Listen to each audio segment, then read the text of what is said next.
Januari 2018. Langit di atas pangkalan udara Khmeimim, Suriah, tidak dipenuhi jet tempur. Ia dipenuhi 13 drone bermuatan bom. Dalam hitungan menit, ancaman itu hilang. Bukan dihancurkan rudal. Bukan pula ditembak artileri, tapi dilumpuhkan oleh sesuatu yang tak terlihat. Dan malam itu, perang modern berubah tanpa suara. Serangan itu menunjukkan sesuatu yang lebih besar dari sekedar 13 drone. Ia memperlihatkan bagaimana ancaman murah bisa memaksa perubahan mahal. Pertama, sejauh mana teknologi laser dan microwave benar-benar bisa menghentikan gelombang drone murah. Kedua, mengapa negara-negara maju berlomba memasang senjata ini, padahal cuaca masih jadi musuh utama. Dan ketiga, apa yang terjadi jika perlindungan yang terlihat kokoh ternyata menyimpan retakan yang tidak terlihat. Ketika drone $5.000 dilawan rudal $2 juta, ketimpangan biaya menjadi masalah strategis. Untuk memahami semua ini, kita perlu melihat teknologi di baliknya. Serangan pangkalan Rusia di Suriah itu jadi titik balik yang diam-diam. Bukan karena serangannya berhasil, tapi karena pertahanannya tidak menggunakan rudal sama sekali. Sistem yang aktif saat itu bernama KBP-1L269 Krasuka, bukanlah laser, tapi jammer elektronik. 13 drone jatuh karena kendali mereka diputus begitu masuk radius tertentu. Mari kita lihat satu teknologi yang paling sering disebut sebagai laser energi tinggi. Iron Beam, yang dikembangkan oleh Rafael Advanced Defense Systems di Israel, memiliki kekuatan sekitar 100 kW. Sistem ini resmi operasional akhir Desember 2025 setelah pengujian intensif selama 2 tahun, berhasil menembak jatuh roket, mortir, dan drone dalam jarak beberapa kilometer. Tapi mekanismenya sederhana. Secara konsep, panaskan target sampai komponen kritisnya gagal. Drone yang terbang dengan bodi plastik dan elektronik murah akan meleleh atau terbakar jika terkena sinar terfokus selama beberapa detik. Sistem yang dijanjikan sebagai masa depan pertahanan bisa gagal tepat di saat paling kritis. Disinilah teknologi kedua masuk. Gelombang mikro berdaya tinggi atau high power microwave. Berbeda dengan laser yang seperti sinar fokus, microwave bekerja seperti lampu kilat raksasa. Sistem seperti Leonidas memancarkan gelombang yang melumpuhkan elektronik di satu area sekaligus. Keunggulannya, tidak peduli cuaca, tidak perlu membidik satu persatu. Satu tembakan microwave bisa menjatuhkan puluhan drone sekaligus. Microwave membutuhkan daya besar, setara puluhan rumah yang berarti ketergantungan pada generator dan logistik tambahan di medan tempur. Dan ada masalah kedua, jangkauan. Microwave menyebar, jadi semakin jauh target, energinya semakin lemah. Drone dengan pelindung elektromagnetik minimal pun bisa kebal jika terbang di batas luar radius. Jadi kita punya dua teknologi dengan kelebihan dan kelemahan masing-masing. Laser presisi tapi sensitif terhadap cuaca, sementara microwave lebih tahan cuaca, namun membutuhkan energi besar. Pertanyaannya sekarang, bagaimana negara-negara besar merespons ketidakpastian ini? Jawabannya, tidak sesederhana membeli teknologi baru. Selama 70 tahun, cara berpikir militer pertahanan udara bergantung pada rudal.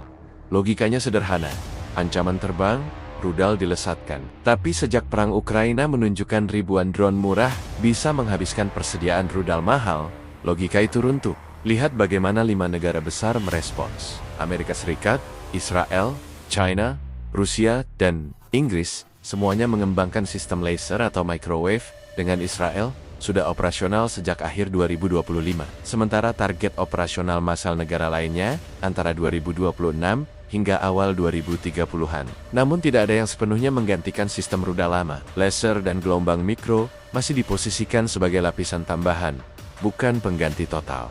Tapi perhatikan sesuatu, target operasional negara-negara itu paling cepat 2026 dan paling lambat 2032. Artinya ada celah waktu 6 hingga 12 tahun, di mana ancaman serangan ratusan drone sekaligus sudah nyata, tapi pertahanan senjata berbasis energi, seperti laser dan gelombang mikro, belum siap massal. Disinilah dilema strategis mulai terbentuk. Pertama, pilihan sulit antara biaya dan kesiapan. Apakah Anda terus produksi rudal mahal yang terbukti bekerja, meski tahu itu tidak bisa dipertahankan dalam jangka panjang? Atau Anda pangkas produksi rudal demi investasi laser yang belum tentu siap tepat waktu? Kedua, dilema strategi di lapangan.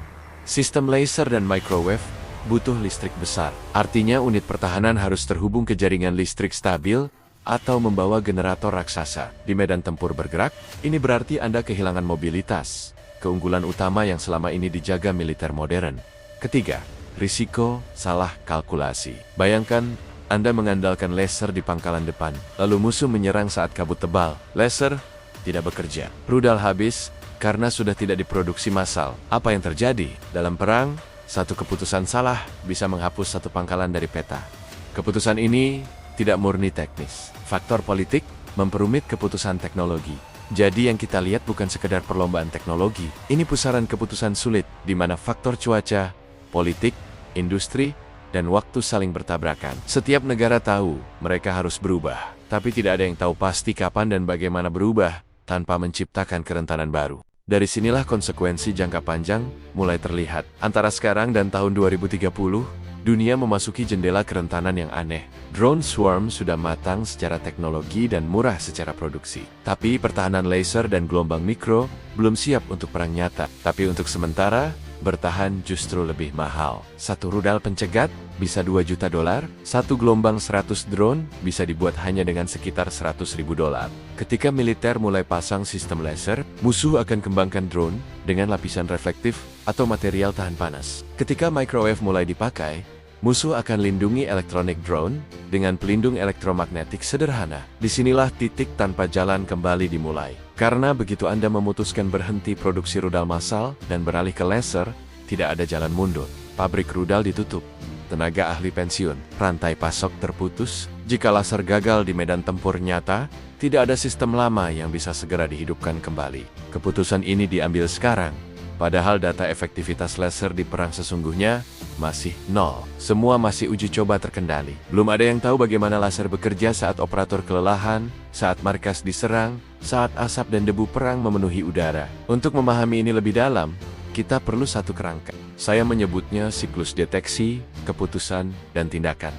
Deteksi yang terlambat berarti target lolos. Keputusan yang salah berarti sumber daya terbuang. Tindakan yang gagal berarti pertahanan runtuh. Lalu, teknologi harus bekerja di kondisi medan yang tidak ideal. Jika satu titik gagal, seluruh sistem runtuh. Pola ini tidak baru. Sejarah menunjukkan pola serupa. Radar Inggris pada 1940 dan rudal Exocet di Falklands 1982 sama-sama membuka celah sebelum strategi baru lahir. Siklus ini selalu berulang. Dalam dekade ke depan, militer akan menjalankan sistem hibrida rudal dan laser. Pangkalan tetap menyimpan kerentanan cuaca dan listrik. Dan industri pertahanan akan terkonsolidasi pada pemain yang mampu beradaptasi.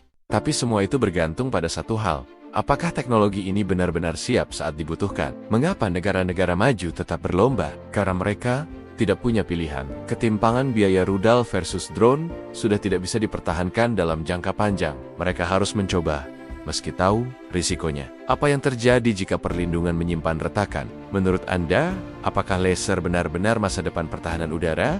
Atau hanya fase sebelum kelemahan berikutnya muncul? Pola yang bisa kita pakai untuk analisis kasus lain adalah ini. Setiap teknologi pertahanan lahir dari kelemahan teknologi sebelumnya. Tapi ia juga menciptakan kelemahan baru yang akan dieksploitasi teknologi berikutnya. Dalam perang teknologi, yang berhenti beradaptasi tidak kalah perlahan.